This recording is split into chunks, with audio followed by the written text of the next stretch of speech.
नमस्कार दोस्तों, हर हर महादेव। कैसे हैं आप? आई होप आप सब बहुत अच्छे होंगे। तो दोस्तों, क्या हमारे लड्डू गोपाल जागृत है या नहीं है? क्या वो हमारी सेवा से प्रसन्न है या नहीं है? ये जानने की जिज्ञासा तो हम सभी के मन में रहती है। तो आज की इस वीडियो के माध्यम से मैं आपको ऐसे कुछ 5 संकेत बताऊंगी जिनसे आप जान सकते हैं कि आपके लड्डू गोपाल जागृत है या नहीं है। यदि आपको इनमें से एक भी संकेत मिला हो तो हमें कमेंट करके ज़रूर बताइएगा। तो आइए दोस्तों, वीडियो शुरू करते हैं। दोस्तों, लड्डू गोपाल की सेवा करना तो हम सभी को अच्छा लगता है, लेकिन कुछ ऐसे संकेत होते हैं जिनसे हम पहचान सकते हैं कि लड्डू गोपाल हमारी सेवा से खुश हैं या नहीं हैं। वो संकेत हमें समय समय पर मिलते रहते हैं, लेकिन कभी कभी हम ध्यान देते हैं और कभी कभी हम ध्यान देना भूल जाते हैं। दोस्तों, जो लड्डू गोपाल की सेवा पूरे सच्चे मन से करते हैं, उन्हें समय समय पर ये संकेत मिलते रहते हैं कि भगवान उनसे प्रसन्न है या नहीं है। जब लड्डू गोपाल आपकी पूजा से प्रसन्न होते हैं तो इसका सबसे पहला संकेत तुलसी के माध्यम से मिलता है। अगर आपके घर में तुलसी का पौधा लगा हुआ है तो वह पौधा यदि अपेक्षा से ज़्यादा ही तेजी से बढ़ने लगे, इसके अलावा तुलसी की पत्तियां हरी से बैगनी होना शुरू हो जाए, क्योंकि बैगनी रंग की पत्तियों को श्यामा तुलसी भी कहा जाता है, तो ऐसी स्थिति में आपको समझ जाना चाहिए कि लड्डू गोपाल आपकी पूजा से बहुत ज्यादा प्रसन्न हैं। तो दूसरा संकेत है दोस्तों, घर में दूध, दही, घी, मक्खन इत्यादि की कमी न होना, क्योंकि लड्डू गोपाल को दूध, दही, घी, मक्खन बहुत अधिक पसंद है। तो जब भी वह अपनी सेवा किसी को देते हैं तो सबसे पहले वो इन्हीं चीजों की व्यवस्था करते हैं, ताकि उनकी सेवा किसी को बोझ ना लगे। उनकी मर्जी के बिना उनकी सेवा कोई नहीं कर सकता। तो अगर आपके घर में इन चीज़ों की कोई कमी नहीं है तो आप श्योर हो जाइए कि आपके लड्डू गोपाल जागृत हैं और आपकी पूजा से बहुत प्रसन्न हैं। तीसरा संकेत है दोस्तों कि जब भी आप लड्डू गोपाल को पहनाने के लिए ड्रेस निकाल कर रखें कि आप उन्हें कोई भी ड्रेस पहना देंगे, लेकिन जब पहनाने की बारी आए तब उनका ड्रेस गायब हो जाए, आपको किसी वजह से कोई दूसरी ड्रेस ही निकाल कर पहनानी पड़े, तो आपको समझ जाना चाहिए कि आपके लड्डू गोपाल जागृत हैं और वो अपनी पसंद नापसंद के हिसाब से आपसे सेवा ले रहे हैं।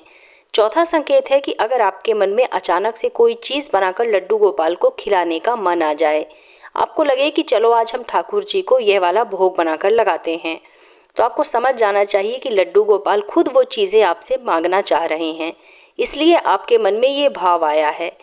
पांचवा संकेत है कि कहीं बाहर जाने से पहले जब आप लड्डू गोपाल जी से इजाज़त लेने जाते हैं, तब अगर आप देखेंगे कि उनकी बांसुरी कहीं पड़ी है, मुकुट कहीं पड़ा है, पगड़ी कहीं पड़ी है, तब आपको समझ जाना चाहिए कि आपके लड्डू गोपाल जागृत हैं और वह आपके साथ जाने की जिद कर रहे हैं। ऐसे में अगर आपके साथ उन्हें जाना है तो आपको अवश्य ले जाना चाहिए, लेकिन यदि पॉसिबल ना हो अपने साथ ले जाना, तब आप उन्हें घर में ही थोड़ा घुमा दीजिए, उनका मन बहल जाएगा। छठा संकेत है दोस्तों कि जब आप सुबह उन्हें स्नान कराने जाएं, तब सारी तैयारी करने के बाद भी कुछ ना कुछ आपको भूल जाए और आपको बार बार उठना पड़े, तो आपको समझ जाना चाहिए कि आपके लड्डू गोपाल जागृत हैं, आपको वो थोड़ा सा परेशान करके खुश हो रहे हैं। सातवां संकेत है दोस्तों जो हर किसी को नहीं मिलता, इसे वही महसूस कर सकते हैं जो लड्डू गोपाल को अपने हाथों से कुछ बनाने की चाह रखते हों। इसे महसूस करने के लिए आपको लड्डू गोपाल के पास जाकर बस यह कहना है कि आप उनके लिए कुछ बनाना चाहते हैं, जैसे कि ड्रेस बनाना चाहते हैं, स्वेटर बनाना चाहते हैं। उसके बाद जब जब आप लड्डू गोपाल जी के सामने जाकर बैठेंगे, तब तब आपको ऐसा महसूस होगा कि जैसे लड्डू गोपाल आपसे कह रहे हैं कि मेरी ड्रेस कहाँ है, मेरा स्वेटर कहाँ है। और जब तक आप वो ड्रेस या स्वेटर लड्डू गोपाल को बनाकर नहीं दे देते हैं, तब तक आपको चैन नहीं मिलेगा। आप बार बार ठाकुर जी के सामने जाकर बैठेंगे और वो आपको टोकते ही रहेंगे। अगर आपके साथ भी कभी ऐसा हुआ है तो आप समझ लीजिए कि आपके लड्डू गोपाल जागृत अवस्था में हैं। दोस्तों, आठवां संकेत है जिसे आप 100% श्योर हो सकते हैं कि आपके घर में विराजित लड्डू गोपाल जागृत हो चुके हैं।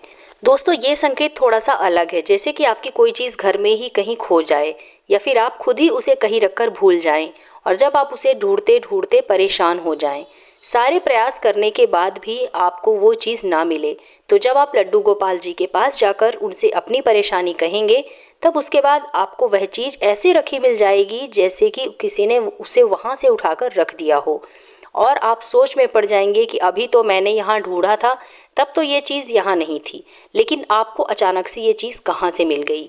तभी आपको फील होगा कि जब आप अपनी तरफ से सारे प्रयास करके हार जाते हैं, तब भगवान श्री कृष्ण आपकी रक्षा करते हैं। दोस्तों, हमारे हिंदू धर्म में कर्म की प्रधानता है। वो कहते हैं कि तुम्हारे हाथ में सिर्फ कर्म करना है, फल देना तो मेरे हाथ में है। तो दोस्तों, बस इसी बात का ध्यान रखते हुए आप अच्छे अच्छे कर्म करते जाइए, लड्डू गोपाल जी की सेवा करते जाइए। फल की चिंता बिल्कुल मत कीजिए। श्री कृष्ण भगवान आपको 100% अच्छे फल प्रदान करेंगे और आपका जीवन खुशियों से भर देंगे। आपके घर में धन समृद्धि की कोई कमी नहीं रहेगी। दोस्तों, अगर आपको भी इस तरह के कोई भी संकेत मिले हैं या इससे अलग कोई भी संकेत मिला है तो कमेंट बॉक्स में हमें कमेंट करके ज़रूर बताइएगा। लेकिन अगर आपको अभी तक कोई संकेत नहीं मिला है तो आप अपने लड्डू गोपाल की सेवा थोड़ी सी बढ़ाइए। अपने आप को उनसे कनेक्ट करने की कोशिश कीजिए। अपने हाथ से उन्हें कुछ बनाइए, कुछ खिलाइए, कुछ पहनाइए। इस तरह से लड्डू गोपाल आपसे भी बहुत ज़्यादा प्रसन्न होंगे। उन्हें राधा नाम सुनाइए। फिर आप देखिएगा कि आपको भी कुछ कुछ फील होने लगेगा और जो फील होगा वो सबसे अलग होगा। तो दोस्तों, यदि आप भी भगवान से अपने आप को कनेक्ट करना चाहते हैं तो आपको इन संकेतों को पहचानना होगा। यदि इनमें से एक भी संकेत आपको मिला है तो आप अपने आप को बहुत ज़्यादा भाग्यशाली समझ सकते हैं। लेकिन यदि नहीं मिला है तो आप अपनी सेवा बढ़ाइए, अपना प्यार बढ़ाइए, अपना भगवान के प्रति समर्पण बढ़ाइए। आपको संकेत अवश्य मिलेंगे। तो दोस्तों, उम्मीद करती हूँ कि आप लोगों को मेरा आज का वीडियो ज़रूर पसंद आया होगा। अगर वीडियो पसंद आए तो वीडियो को लाइक कीजिए, अपने फ्रेंड्स एंड फैमिली के साथ ज़्यादा से ज़्यादा शेयर कीजिए और अगर आप मेरे इस चैनल पर पहली बार आए हैं तो मेरे चैनल को सब्सक्राइब करके बेल आइकन ज़रूर प्रेस कर लीजिएगा, जिससे कि आपको मेरे नए वीडियो के नोटिफिकेशन सबसे पहले प्राप्त हों। तो मिलते हैं अपने नेक्स्ट वीडियो में, तब तक के लिए धन्यवाद।